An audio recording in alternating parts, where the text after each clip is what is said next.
There's two ways that you can add borders to your pictures. The first thing that you're going to do, no matter what, is open up whichever picture you want to use. For the first version, I'm going to take the rectangle marquee tool, which is second from the top, and I'm just going to draw a rectangle about the size that I want it, where I want my border to be. Okay. The next thing I'm going to do is underneath the foreground and background colors, there is, if I hover over it, it's going to tell me it is a edit and quick mask mode. So I'm going to double click on this, and then default it might say show masked areas. We want to do selected areas, and then you can just click OK. Then we're going to go to the filter menu and choose filter gallery. Now this requires a little playing. We also have to wait for it to load over here on the bottom left hand side. And I've got a bunch of different things on there, but you can try the sprayed strokes, you could try splatter. I don't think dark strokes, accented edges, angled strokes might work. Maybe not. But you can also play with the settings. So you can change. So again, that's not working so well. So I'm going to go back to the sprayed strokes. So I can change the spray radius. So this could be little or it could be bigger. I can change the direction. So this changes it up a little bit by making it horizontal, vertical. So, you know, test it out, play a little bit. When you're happy with your results here, you can click OK. And then we're going to press Q on our keyboard to get out of quick mask mode.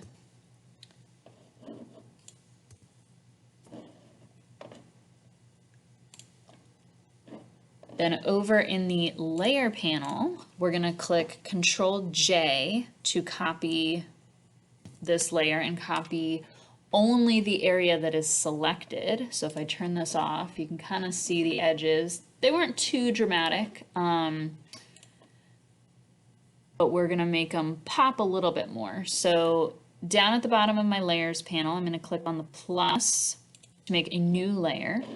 I'm going to go to the paint bucket tool, and I'm using my foreground color. I'm going to change it to whatever color I want my border to be. So maybe I choose black. I've tried this earlier with the dark blue. I kind of liked that. So I'm going to click OK, and then I will click the paint bucket anywhere on the page. Now you might be thinking, oh my gosh, Ms. Search, I can't see my image anymore. That's okay. I'm going to take layer 2 and I'm going to move it under layer 1, and there you go. So again, this wasn't too dramatic. I could probably push it a bit more. So I would just go through the process again and try to use the filter gallery a little bit differently. So that's the first option. The second option, so I'm going to go ahead and turn these off, is to initially make a new layer. And I'm going to use the brush tool this time. But instead of using just a normal brush, I'm going to come over to my brushes. If you don't see this over on the side, you can go to Window, Brushes. And you could go into any of these folders that hopefully you're seeing underneath the general brushes. So dry media brushes, we've got some pastels in there, the wet media brushes, there's an impressionist blender, real oils, etc., etc.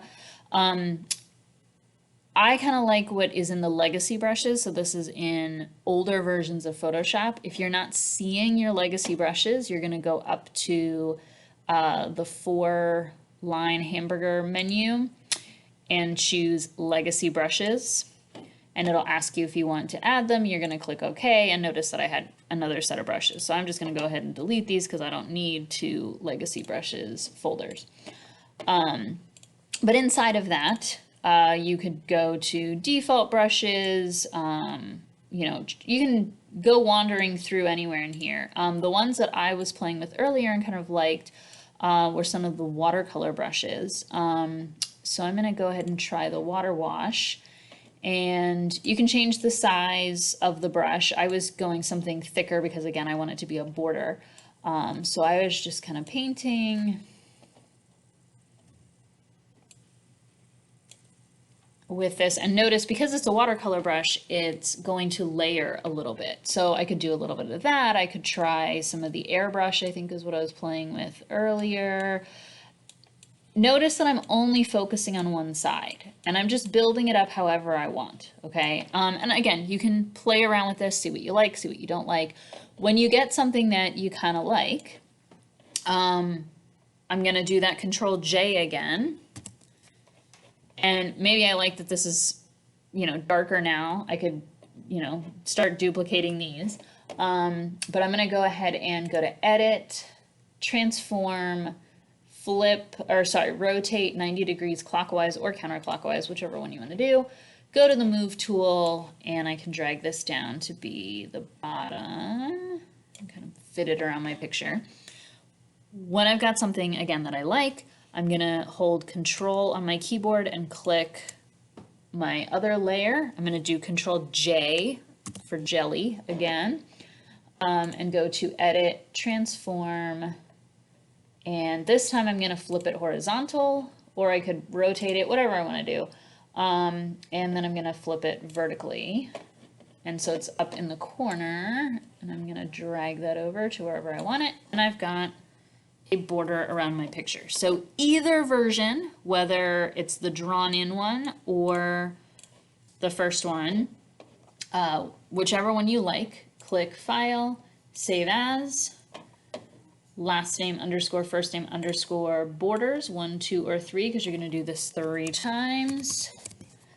And then in Creative Cloud, it no longer has it listed as a JPEG, so you have to go over to Save a Copy. And now it'll give you JPEG, and then you'll click Save, and then you'll do it again. Or, sorry, click OK, and then you'll do it again.